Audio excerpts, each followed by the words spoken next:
Greetings, my friends. This is Mark Hoverson in Phoenix, Arizona, and today we're going to talk about mobile engagement. And we have a very special guest. His name is Michael Rutherford in San Diego, California. And a little backstory on Michael. Over the last 3 years, Michael has generated with his team 100,000 separate mobile campaigns. And we're going to go into a little bit about what that means. And he's also, with his team, generated multiple millions in mobile commerce. So we're going to go into his mindset and what he knows that maybe we don't know and should know. And then we also have a fun little game at the end. So buckle up, sit tight, and without further ado, Michael, are you there? Hey Mark, I'm here. How are you? Glad to be with you. I've never been better. So let's get right into the good stuff. You're a leader in Rippln. We're going to talk about Rippln in a moment, but deeper than that, just tell us, what is mobile engagement? That's a great question. What's interesting about it is everybody's always curious, the mechanics and the specifics behind what mobile engagement is, and everybody's noticing that the world has gone mobile. They've noticed everybody has got their faces in their cell phones, and what's interesting, we've kind of adopted a tagline of "Go where the eyeballs are," because if you can find the eyeballs, you can find people's attention. Hmm. And whether you're an advertiser trying to reach customers, you can't market to where their eyes used to be. You have to market to where their eyeballs are today. If you're a mom trying to reach your kids, and if there's any moms watching this, I'm sure there are. You've noticed if you want to reach your kids, you've got to reach them on their mobile phone. So mobile engagement is really connecting with people on the one device they have on them absolutely all the time, which is their mobile phone. Yeah, and you sent me an image which I think is pretty telling from the difference in a big social event at 2005, a historic event, versus 2013. What does this picture mean to you? Because you've actually monetized the mobile engagement. Well, what is this, when you see this, how do you observe this picture and what does it mean to you?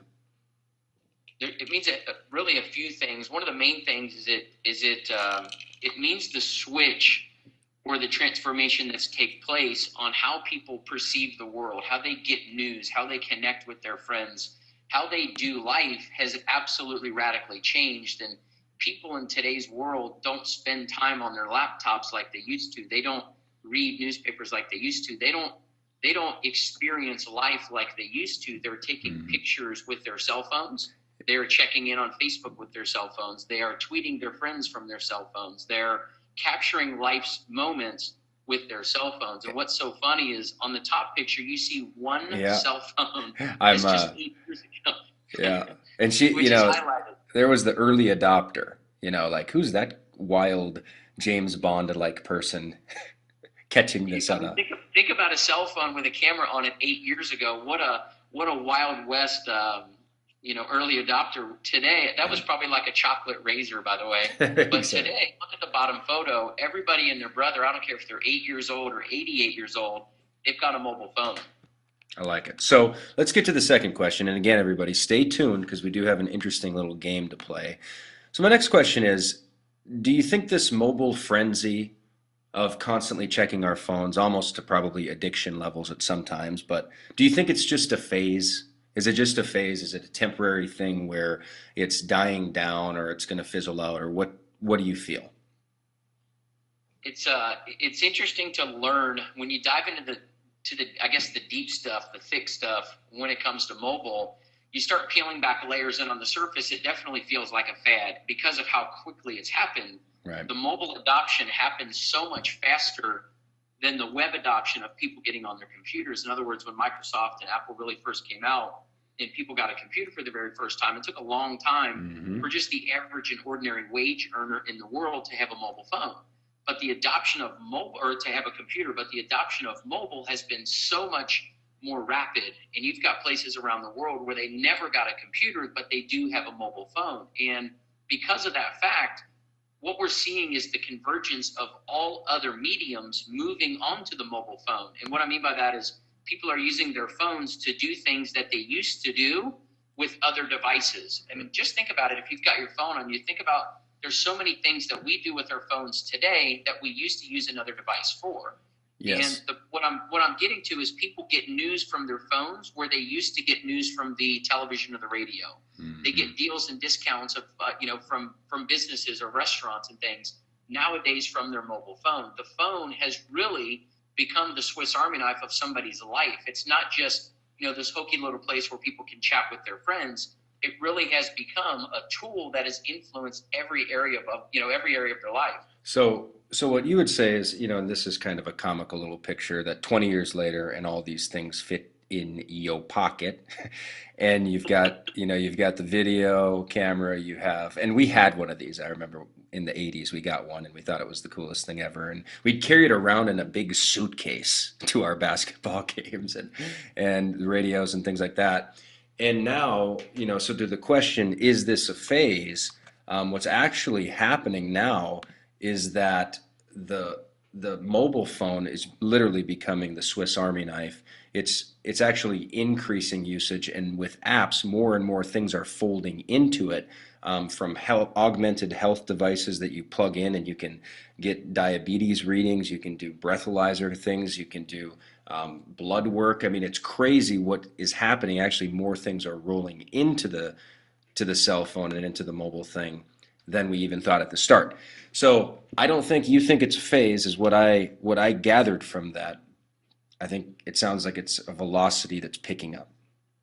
Yeah, there's no question, and one of the uniquenesses too is when people talk about phases and fads, they're very flighty. They're kind of here today, gone Hmm. tomorrow. One of the uniquenesses about mobile is so many people's everyday lives, not just aspects of their lives, but everyday aspects of their lives. I mean, many of them, most of their lives have become so integrated into their phone, or their phone has been integrated so much into their lives. You would almost have to alter every hour of your day to not use your mobile phone, because we've become so reflexive and so dependent upon it. It's crazy. I've never seen a device do that in history. Well, I mean, it's blowing everybody's minds the deeper you go into this. So you are what I would call a super splasher in the Ripple. You're all over the world. Your Ripple is, waving across to so many different countries, and you are very committed and in love with the vision of Ripplin. So my question would be, what do you like best about the ripple effect? And then we're going to throw out a challenge to all our viewers, and I think we're going to have a little bit of fun with it in the comments below. But what do you like best about the ripple effect? Since we kicked this project off and really began the pre-release of the community, one of the most exciting experiences for me, there's really, I guess, two main ones. The first of which being watching us connect the globe on Mm-hmm. one community, with one conversation, with one change to the way that people see the world. I've watched, just in the first 3 or 4 days of this conversation being spread around the world, I've watched people I'm looking at my screen on another laptop right now. We've got hundreds of people in Ethiopia connected into the Rippln conversation, which started in Dallas, Texas, literally just days ago. But I've watched it already ripple out into Ethiopia, in Israel. I mean, we've got people, I'm not kidding, in Iceland, Greenland, Sri Lanka, places that I didn't even know I know there were countries, but places I didn't even know were countries, the teeniest little islands, in French Polynesia, have dozens of people in the Ripple. So how quickly, by design and by definition, how quickly the ripple effect has already touched and brought together all four corners of the world. That's amazing. And that there's a story where it ties to you. That's what I think, just the gamification of Ripplin, the simple game of watching the social connectivity, and the fact that the tech companies, in terms of vision, the tech companies know that your influence is that powerful, Michael, and up until now, they're the only ones who harvest it, right? So Ripplin is literally restructuring the way tech companies operate, and I think it's a very exciting conversation. So number one is that you love just the connectivity and watching it grow from just a viewer standpoint. What's the second thing you were going to say? You kind of hit the nail on the head, which is there's a story